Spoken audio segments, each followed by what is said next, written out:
guys आज काट्नु सुरु लाग्यो अब जुस बाहिरतिर हैन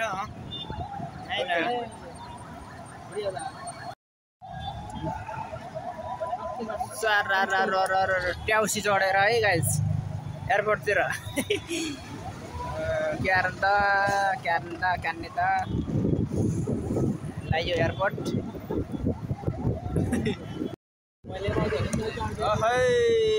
प्रहरी वृत्त गौशाला काठमाडौँ है गाइस अब आइयो पशुपतितिर अनि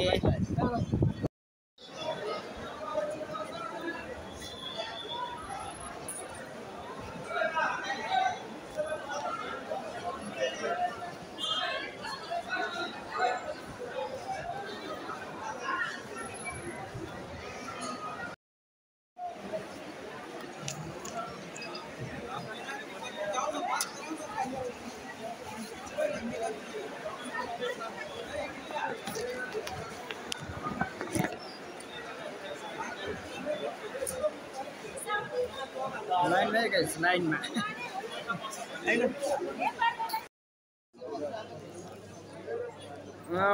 यो चाहिँ त्रिभुवन अन्तर्राष्ट्रिय विमानस्थल है गाइस त्रिभुवन अन्तर्राष्ट्रिय विमानस्थलमा गाइस माकुरी यता केडीहरू कस्ता पसल हेर्न यहाँ भित्रै पसल यतै हो नि मेन हुने के खाने हो यहाँ यो छानी तर पैसा चाहियो है पैसा छैन यहाँ त देखाउने नि मात्र ल सबजना ओर्नेमा कतारको गाडी यहीसम्म हो अब प्लेन चढ्नु पर्छ सबजना ल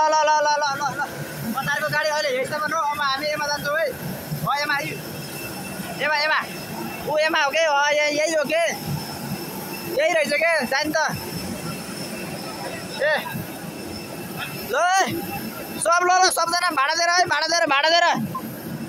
सबजना भाडा दिएर है भाडा दिएर है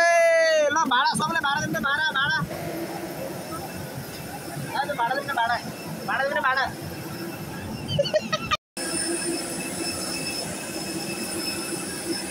गाइस बच्चाको आमाहरूलाई त्यस्तै सबै हेर्न मे पाठाहरू सब लाइन लाहान ल है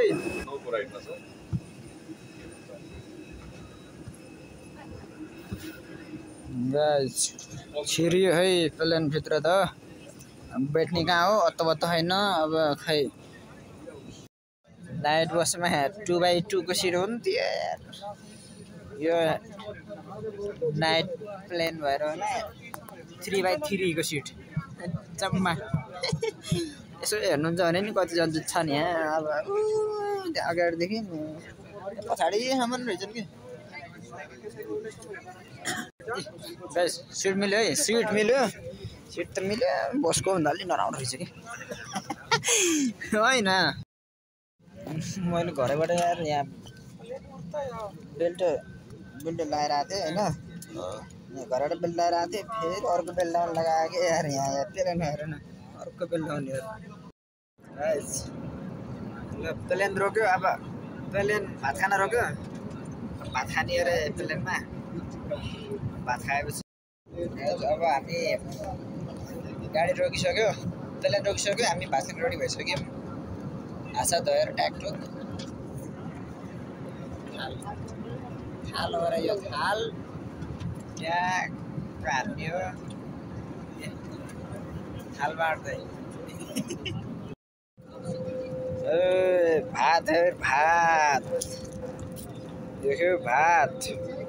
एकछिन खोल्छु है तातो रहेछ ओ माई गॉड दिस इज भात नेपाली भात काठमाडौँमा पाकेको भात आयो अब आफ्नो त हातले खाने पानी चम्चा नै हालेर राम्रो रहेछ ठिकै यही चम्चा खानु पर्ला त्यसो आजको दिन भोलिबाट हातेर खानु पर्ला उतै पुगेपछि है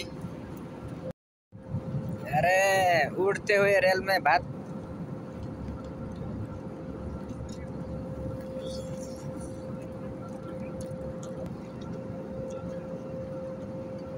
हल्ला पनि झ्याक्ने के यसले पनि गुन्नेले जस्तो भएर उड्नेले पनि झ्याकेर खाना खान लाग्यो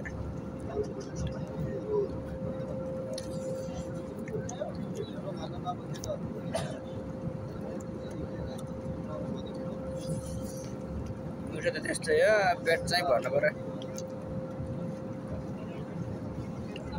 कति ट्याक्टकै कति बयस भन्दाखेरि त्यही अहिले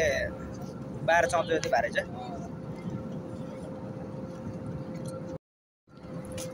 अब घरमा आएर थपी 2 थाल भात खाएको पानी यहाँ यति ल्याइदिएको 2 थाल खाइदिँदै घर 2 थाल यति लाग्यो कति दाल भात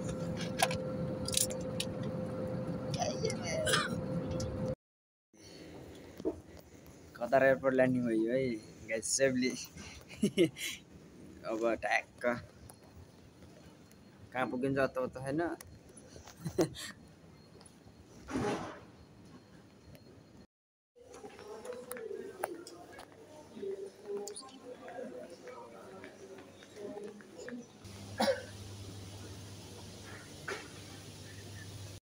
हामी जाने बस आइसक्यो गाइस ट्याक्क बसभित्र बस्ने हो सर रन्केर अब है